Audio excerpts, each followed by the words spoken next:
Oh, good morning. It's Monday morning, and this is Mr. McMurray, and we're going to try to make some compounds here. Compounds, if you remember, are where you stick more than one element together. And we talked about how elements have charges, okay? For example, in our chart here, we said everything in this column has a +1, everything in this column has a +2, everything in this column has a +3. This column could be plus or minus 4. This one could be -3, -2, and then -1, and finally 0 over here in the inert gases, which is why they generally don't react with anything, because they have a charge of 0, and you can't stick something with no charge together.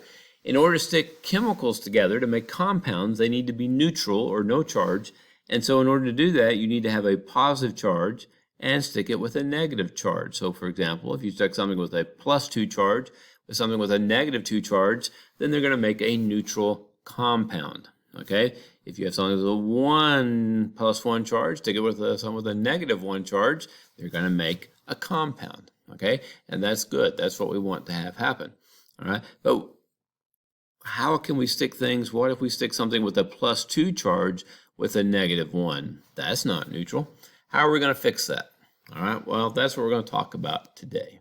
All right, but before we do that, there's also a couple of other things we need to cover. We know these columns, these are all +1, these are all +2, +3. These could be +4, -4, -3, -2, -1, and 0.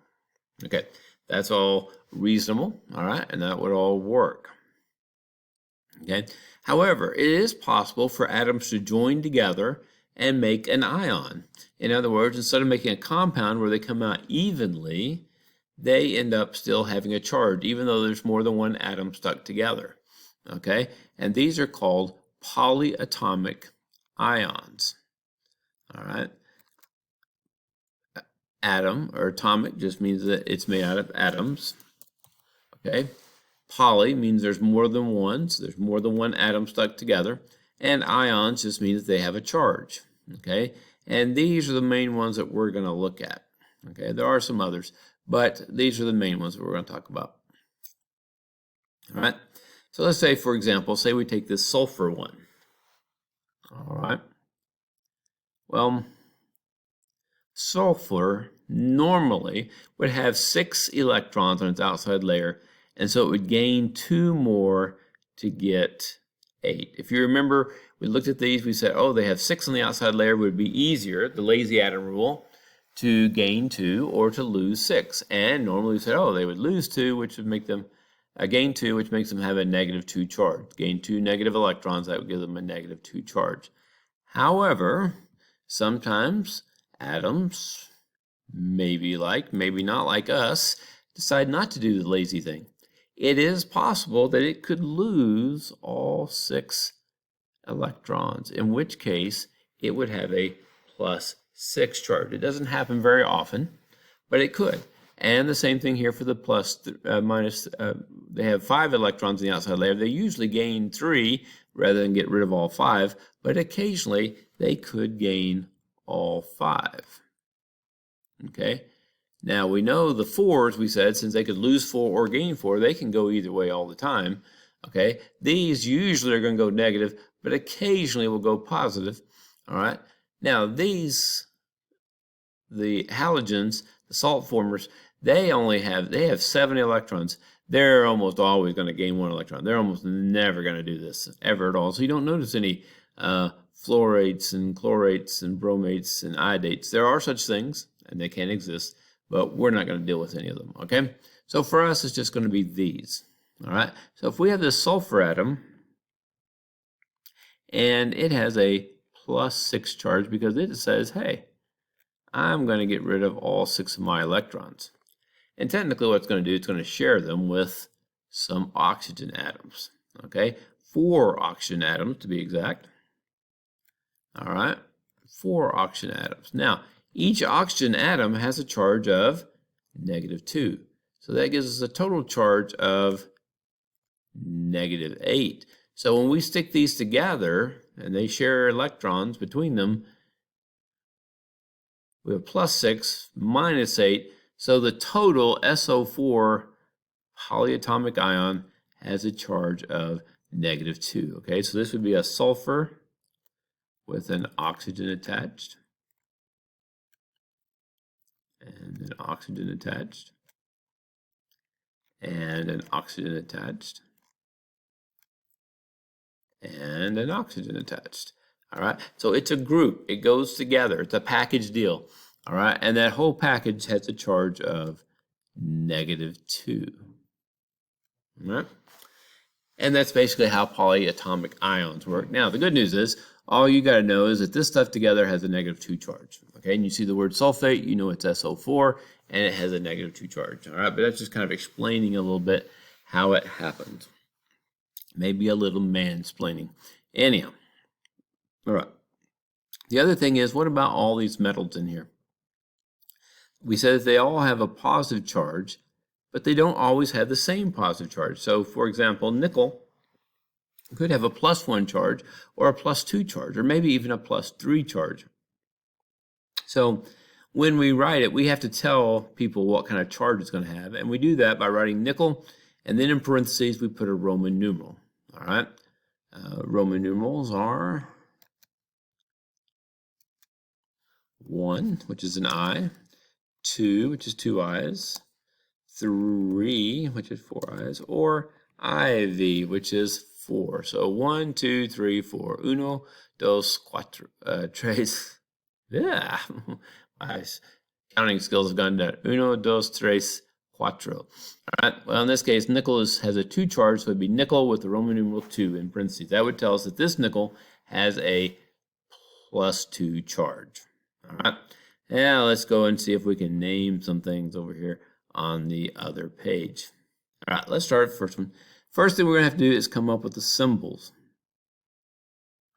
All right. Sodium, if we look it up on a periodic table, the symbol is Na. That is correct. All right, and we're going to add oxygen to it. All right.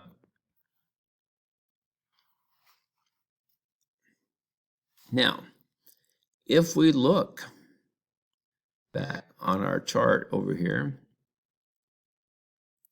we would notice that sodium is in this first column, Na, and it has a +1 charge.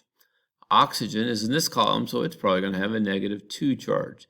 So we know that sodium is +1. You don't have to write this down, but I'm just putting it up there to show you. Okay, oxygen we know is -2. All right. Now, if we just stick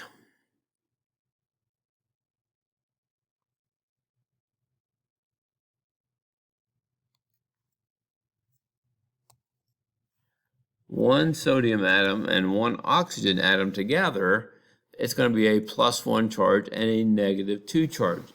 Is that going to be neutral? No. So that is not going to make a compound. All right. So we need to make them the same. Now, we can't divide one oxygen in half and make it a -1 charge, but we can add 2 of the sodiums. Another way to look at this, if we take this number times the sodium, that tells us we need 2 sodiums, and we're going to put it down at the bottom, a subscript, so it's going to be Na2. All right. We can take this charge times the oxygen, and that tells us how many oxygen atoms we'll need. And if you do the math, 1 times oxygen atom is 1. Now, do we need to put a 1 down here? No. If there's 1, if it's just the letter shows there's just 1. So Na2O would be the name of this compound. All right. And that would be the combination. Why? Because now this would have a +2 charge because there's a +1 and a +1, which gives you a total of +2. And oxygen would have a -2, and so that would cancel out and be neutral. All right. Now the name of this compound would be sodium. And when we have 2 elements, what ending do we put on this one? We put IDE, so it would be sodium oxide. All right, and that's how we would do it. All right, let's try the next one.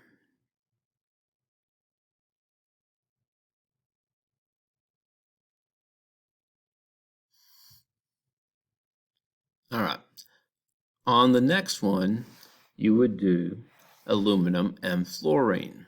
So first of all, we would put aluminum plus fluorine.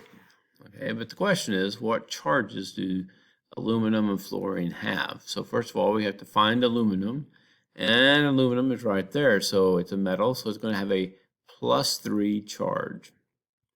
All right, so we could write that right there. It's going to be +3. Fluorine, on the other hand, if we look up here, is going to be in the -1 column. All right, so fluorine is -1. All right, now if we want to add those together,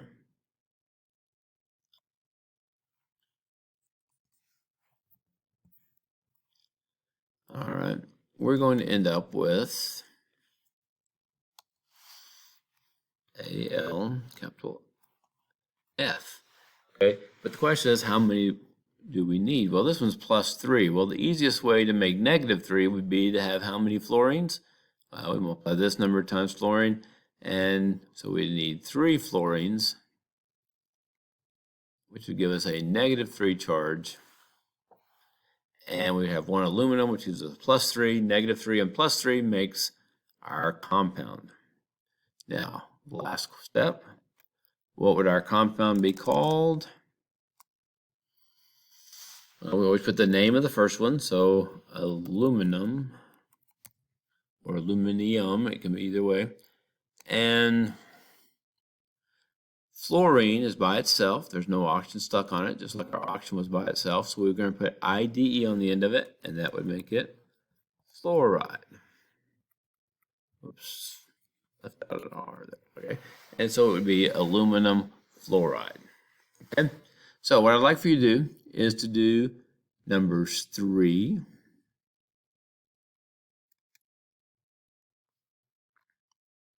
number 4, number 5,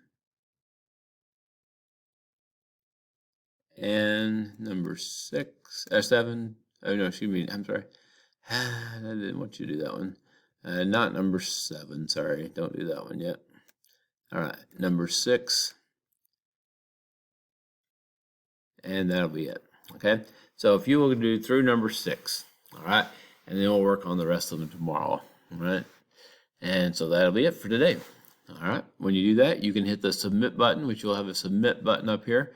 Hit that submit button, and then it'll ask you to submit. Another place you have to click submit, and then that will turn it in. All right. Hope you have a very good day. If you have any questions, send me an email.